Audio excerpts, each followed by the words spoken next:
ఈ పథకాలు అమలు చేయలేము అనడం ఎంతవరకు సమంజసం? మరి మీరు చెప్తూ ఉంటారు మీ నాయకుడైన చంద్రబాబు నాయుడు గారు విజనరీ అని, 40 years ఇండస్ట్రీ అని, అభివృద్ధి ప్రదాత అని, సంక్షేమ సారథి అని, సంపద సృష్టికర్త అని, అలాగే దార్శనికుడు అని ఇలా మీరు చెప్తూ ఉంటారు. చంద్రబాబు నాయుడు గారే స్వయంగా నేనే సెల్ ఫోన్ కనిపెట్టాను, కంప్యూటర్ నేనే కనిపెట్టాను, హైదరాబాద్ నేనే కట్టానని చెప్తారు కదా. మరి చెప్పినప్పుడు ఇంత సంపద సృష్టించే కెపాసిటీ ఉన్న వ్యక్తి ఒక ఆడబిడ్డ నిధి ఇవ్వలేరా? ఆడబిడ్డ నిధికి సరిపోయిన నిధులు సమకూర్చలేరా అని నేను అడుగుతూ ఉన్నాను.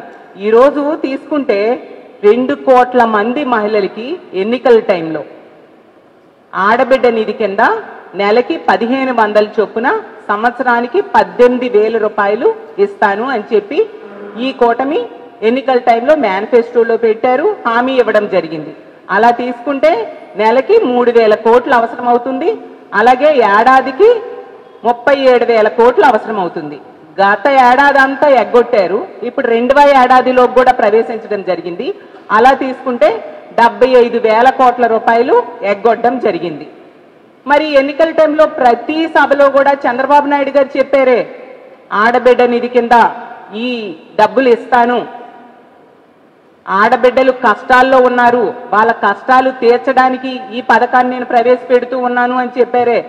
అలాగే మీ ఎమ్మెల్యేలు అందరూ కూడా ఆ ఎన్నికల టైంలో బాండ్స్ పంచారే, గ్యారంటీ కార్డ్స్ ఇచ్చారే. రామానాయుడు గారు అయితే మరి చెప్పనే అవసరం లేదు, నీకు 15,000, నీకు 18,000, నీకు 36,000, నీకు 48,000 అంటూ ఇంటికి వెళ్ళిన ప్రతి ఇంట్లో కూడా చెప్పి వాళ్ళని మభ్యపెట్టిన సంగతి ఈ రాష్ట్ర ప్రజలు ఎవరూ మర్చిపోలేదే. అప్పుడు గుర్తులేదా? ఇవన్నీ అమలు చేయాలంటే ఆంధ్రప్రదేశ్ రాష్ట్రాన్ని అమ్మాలి అని ఇప్పుడు మీరు చెప్తున్న వ్యాఖ్యలు అప్పుడు మీకు గుర్తులేదా అని అడుగుతున్నాను. ఎందుకు లోకేష్ గారు యువగలం పాదయాత్రలు కూడా ఈ హామీలన్నీ ఇవ్వడం జరిగింది కదా, అప్పుడు గుర్తులేదా అని అడుగుతున్నాను. చంద్రబాబు నాయుడు గారు ఏం చెప్పారు ఎన్నికల టైంలో? వీడియోలు మనం చూస్తే అర్థమవుతుంది.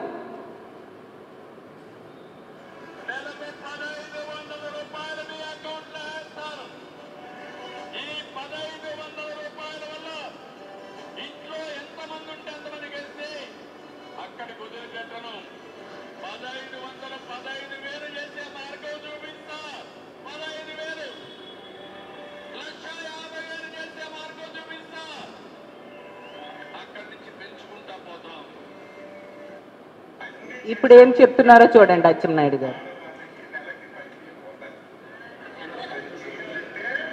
ఆంధ్రానే అమ్మాలి, అది చేయాలంటే ఆంధ్రానే అమ్మాలి. ఇంకా ఆలోచించేసి అంత డబ్బు అవసరం ఉంది, ఏది చేయాలి, ఎలాగ పథకమలు చేయాలి ఆలోచన చేసి చంద్రబాబు నాయుడు గారు ముందుకెళ్తున్నారు.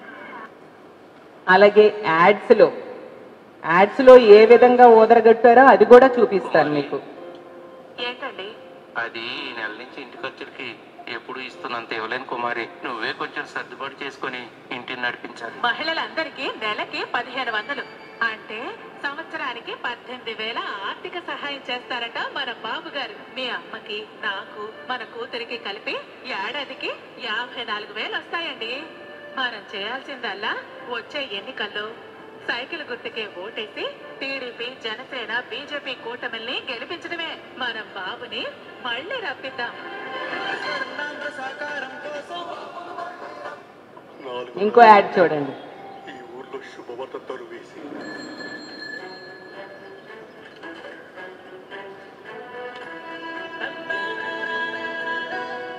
ఇప్పుడే మామా రాష్ట్రమంతా గంతులేసే దరువు.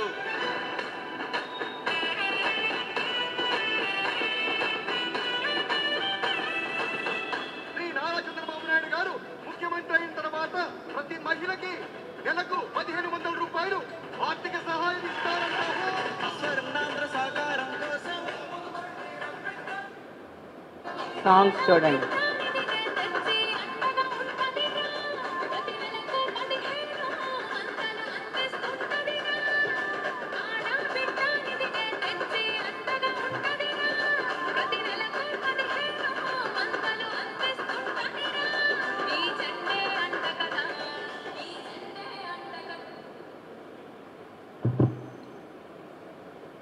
ఈ విధంగా ఒకవైపు యాడ్స్తో ఓదరగొట్టడం, ప్రతి బహిరంగ సభల్లో చెప్పడం, ఇంటింటికి వెళ్ళి బాండ్స్ పంచడం, అంతగా ఈ ఆడబిడ్డ నిధి ఇస్తాము అని చెప్పి నమ్మబలికి ఓట్లు వేయించుకొని ఇప్పుడు ఈ విధంగా అచ్చెన్నాయుడు గారి వ్యాఖ్యలు మనం చూసాం.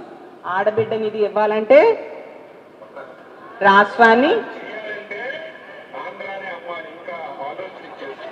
ఆలోచన చేస్తున్నారట, ఆంధ్రానే అమ్మాలంట. ఎంత దారుణం! అంటే మోసానికి పరాకాష్ఠగా లేదా అచ్చెన్నాయుడు గారి వ్యాఖ్యలు? గత ఏడాది ఇవ్వాల్సిన 37,000 కోట్లు, ఈ ఏడాది ఇవ్వాల్సిన 37,000 కోట్లు ఇస్తారేమని మహిళలు ఆశగా ఎదురు చూస్తూ ఉంటే ఇతని వ్యాఖ్యలు మహిళలకి తీవ్రమైన నిరాశను గురి చేశాయి. ఇది అచ్చెన్నాయుడు గారి వ్యాఖ్యలే అని నేను అనుకోవట్లేదు, చంద్రబాబు నాయుడు గారి వ్యాఖ్యలు కూడా. ఎందుకంటే 2 నెలల క్రితం చంద్రబాబు నాయుడు గారు చెప్పారు, ఈ హామీలన్నీ అమలు చేసేసాము, ఎవరైనా చేయలేదు అని చెప్తే వాళ్ళ నాలిక మందమని. అదే మాటలు ఇప్పుడు అచ్చెన్నాయుడు గారు కూడా వెల్లివేస్తూ ఉన్నారు. ఈ ఆడబిడ్డ నిధి ఇవ్వాలంటే రాష్ట్రాన్ని అమ్మాలి, మిగతా పథకాలన్నీ కూడా మేము ఇచ్చేసాం.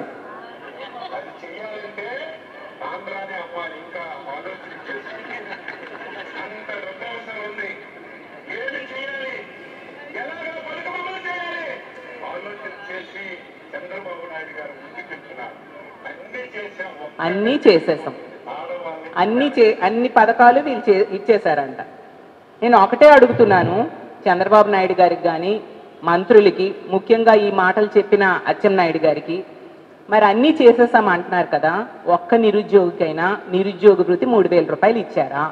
మీరు ఇచ్చిన సూపర్ 6లో హామీయే కదా. అలాగే ఒక్క నిరుద్యోగికైనా ఒక ఉద్యోగమైనా ఇచ్చారా? ఒక్క మహిళకైనా ఆడబిడ్డ నిధి ఇచ్చారా? ఒక్క మహిళకైనా 3 సిలిండర్లు ఫుల్గా గత ఏడాది కాలంలో ఇచ్చారా? ఒక్క మహిళకైనా ఇల్లు స్థలం ఇచ్చారా? ఒక్క మహిళకైనా ఇల్లు ఇచ్చారా? ఈ రాష్ట్రంలో కూటమి అధికారంలోకి వచ్చాక ఒక్క మహిళకైనా 0 వడ్డీ రుణం ఇచ్చారా? అలాగే తీసుకుంటే ఒక్క ఉద్యోగికైనా జీతం పెంచారా? ఒక్కరికైనా రేషన్ కార్డు ఇచ్చారా? ఒక్క రైతుకైనా రైతు భరోసా ఇచ్చారా? ఇవేవి అమలు చేయకుండా ఎలా మీరు అన్నీ ఇచ్చేసాము అని చెప్పగలుస్తున్నారో నేను అడుగుతూ ఉన్నాను. ఇంత దారుణంగా మోసం చేయడం, ఇంత దారుణంగా ప్రజలకి దగా చేయడం ఎంతవరకు సమంజసమని చంద్రబాబు నాయుడు గారికి, అలాగే డిప్యూటీ సీఎం గారికి, అలాగే మంత్రులకి నేను ప్రశ్నిస్తూ ఉన్నాను. ఈ రాష్ట్రంలో ఉన్న ఆడబిడ్డలు నిట్ట నిలువుగా ఈరోజు మోసపోయిన సంగతి మనం చూస్తూ ఉన్నాం. గతంలో తీసుకుంటే జగన్మోహన్ రెడ్డి గారు ఎంతో చక్కగా పథకాలన్నీ అమలు చేసి టంచన్గా ఇచ్చిన హామీలన్నీ అతను ఇస్తానన్న నవరత్నాలు అమలు చేస్తూ ఉండే పరిస్థితి మనం చూసాం. చేయూత ఇచ్చేవారు, ఆసరా ఇచ్చేవారు, ఈబీసీ నేస్తం ఇచ్చారు, కాపు నేస్తం ఇచ్చారు.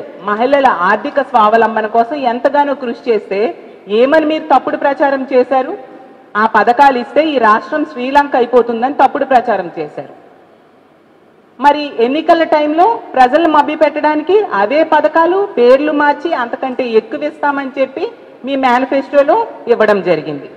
ఈరోజు అవి ఏవి కూడా అమలు చేయకుండా ఈ విధంగా అవి అమలు చేయాలంటే రాష్ట్రాన్ని అమ్మేస్తామని చెప్తూ ఉన్నారు. ఎంతవరకు సమంజసం? ఈ పథకానికి కావలసిన డబ్బులు ఒక ఏడాదికి 37,000 కోట్లు కావాలి. మరి మీరు ఈ ఏడాదిలో మీరు చేసిన అప్పు, ఈ 13 నెలల్లో మీరు చేసిన అప్పు 1,86,000 కోట్లు. మరి వాటిలో ఒక 37,000 కోట్లు తీసి ఆడబిడ్డ నిధికి ఉపయోగించవచ్చు కదా. ఎటువైపు వెళ్తున్నాయా ఆ డబ్బులన్నీ మీరు చేసిన అప్పులు? గతంలో జగన్మోహన్ రెడ్డి గారు ముఖ్యమంత్రిగా ఉండేటప్పుడు 3,30,000 కోట్లు అప్పు చేస్తే అందులో సగం కంటే ఎక్కువ కేవలం ఏడాదిలోనే మీరు అప్పు చేశారు.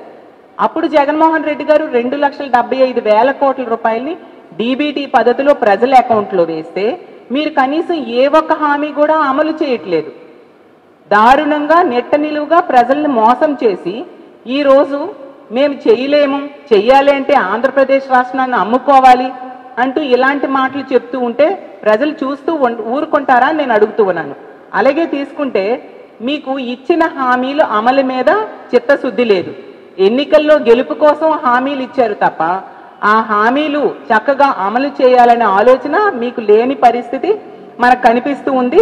ఇంత దారుణంగా ప్రజల్ని నెట్టనిలుగా మోసం చేయడం చాలా దురదృష్టకరం.